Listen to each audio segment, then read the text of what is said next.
Well, hello ladies and gentlemen, welcome back to 2CTV with the latest update from the United Kingdom, specifically about the UK borders and this new Labour government.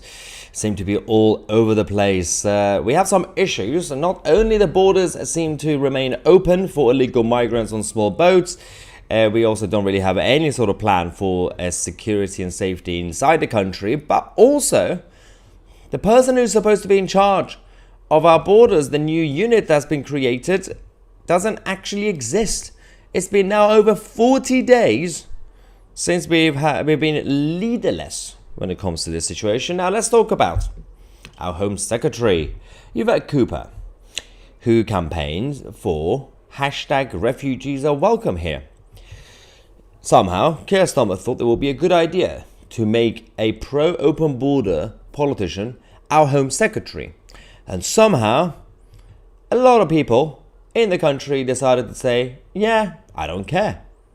People still burying their heads in the sand. But Yvette Cooper came up with this idea to essentially say, we are going to create a new border unit, a body to keep us safe. Keir Starmer was proud, they campaigned on it in the general election, and everybody was excited, say, oh, that's going to be good. They make all these promises. Didn't go too well, did it? So the Home Secretary obviously launched on the 7th of July, a month and a half ago, a new Border Security Command, right? This was supposed to be fixing the problems.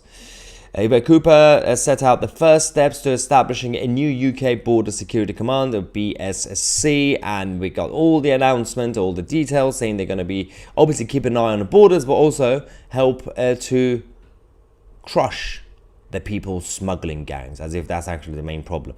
But we don't actually have anybody in charge. Thanks to Guido, we've now discovered that the Labour Border Command have now reached 40 days without a commander. Labour have been left red-faced as the Border Command is rudderless. I mean, it's bad. And the fact that, apart from obviously Guido and 2CTV now reporting this, nobody else in the media seems to be bothered. Where is the Times? Where is the Mail? Where is Sky News and BBC News and Channel 4 News and all the others? This should be a scandal, by the way. This is a scandal. On a very basic level, when it comes to incompetence, of finding someone to actually want to do this job. There don't seem to be anybody interested. The only problem with the commander, as a role, is that there's still anybody doing it.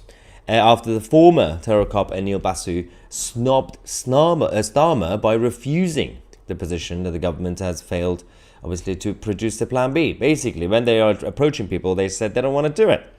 The command is so far exactly the same as the one set up by the Tories anyway, with no additional officials. They just changed the name of it. Labour has had to externally open up applications for the position as the boat crossings tick up to their highest levels under the new government. So essentially, we changed the body in charge, right, of the borders, and they got this new command.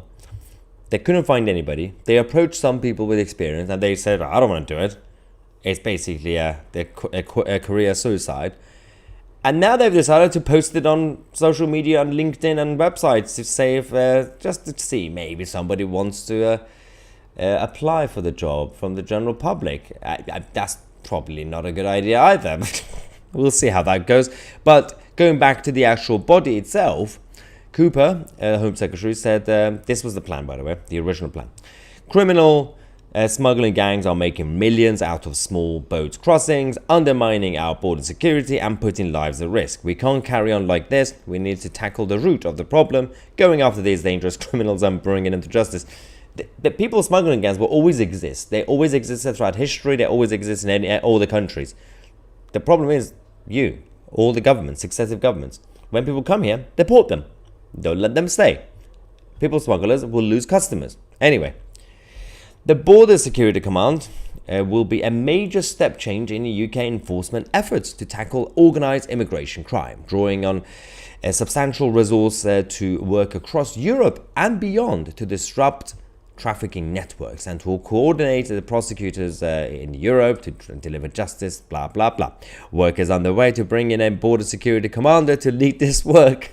and we will begin recruitment on additional capacity in the National Crime Agency immediately. The key word is immediately, and that was on the 7th of July, ladies and gentlemen, a month and a half ago. Well, now it's been now over 40 days. Nobody's in charge. Nobody knows what we're doing with this government. It's so bad. It's embarrassing. It's absolutely embarrassing. Joe Bradshaw says, stop giving illegal immigrants free stuff and they will stop coming. It's quite simple. So this would have been a solution about 10, 20, 30 years ago. Because that was the initial magnet for the country like the UK, the benefit system and obviously free housing and all that. It's actually gone beyond that now because with mass migration over the last few decades, we have created all these ghettos and all these communities where you can just live in there. You don't even have to leave the area to speak English. You don't have to speak English. You could just, speak your original language in your tribe, and you could just work cash in hand, sometimes legal, sometimes illegal, among the same community. So even if you stop benefits in that sense, we have a new magnet, and that is the tribal areas that we now have. So all they have to do, cross the channel on the boat, get to the UK, and even if they don't get all the freebies, they're fine because they can just go stay at one of the relatives, because mass migration means they will always have somebody, and they'll meet new people, new friends, and then they will basically just live in that isolated tribe and the ghetto. They will leave their house without speaking English, and they could just get a legal or illegal cash in hand job, and they could just live. And that's the second magnet. So even if you just stop the benefits and all that, that's not good enough. You have to go further. You shouldn't really just come up with ideas to prevent them from coming. When people come, firstly, if they were breaking the law, by obviously illegally entering, that's already, the law is broken. You should be arrested, and then of course deported. Simple. It's not really, let's make our country less attractive. No, if anybody comes, just say you're not allowed to stay here. Bye. And if that means you have to go against the international obligations, I don't care. Your country should come first, and that applies to all the countries, not just the UK. Super chat from BG saying, does Islam require a fact check to be fully covered in black? Just looking for any silver lining. Thanks. Not really sure what to say about this one, but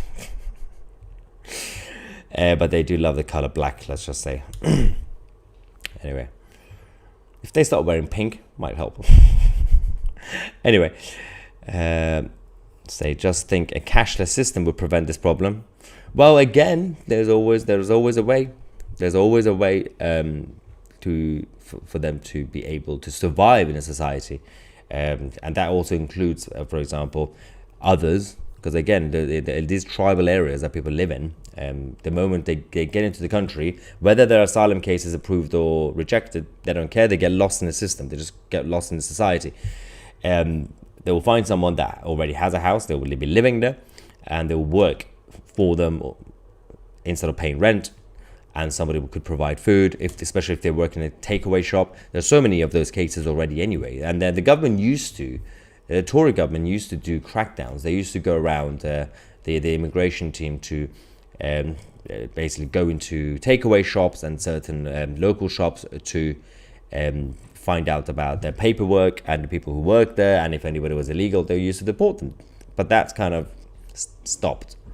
That they don't do that as much. There was a period when they were doing that under Theresa May as Home Secretary. Michael says there's a new state that's being built in Wales for the new arrivals. Well, that's the other thing, and there's a lot of conversations about housing and property building in the UK and many other countries like this. And there's a very generic debate about NIMBYs and YIMBYs. Not in my backyard, yes, in my backyard. Those who say, well, we want to build, and some people say, especially the older the older population, they don't want new housing in their area. There was always that conversation throughout centuries anyway. Well, the last 2 centuries. That's nothing new. But there's a new conversation. It's about a lot of people who still want housing. They are now against the new housing because most of the new developments are being prioritized for the new arrivals, and this becomes an issue. There's a lot of young people who are waiting to get a house. They can't, because they are not being prioritized. And Nancy says, right, my love, so what's the solution to the problem? You guys sound like Canada, or do we look like you? Can't tell anymore.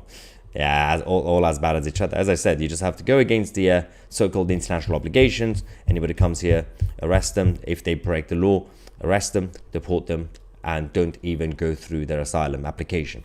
We're still part of the United Nations programs where you have to go through the applications, and that is a problem. If you just change the law of your country and say we will only accept applications if you're outside in a migrant, a refugee camp, or wherever you are, then that's the best way to do it. But the whole thing's become way too complicated.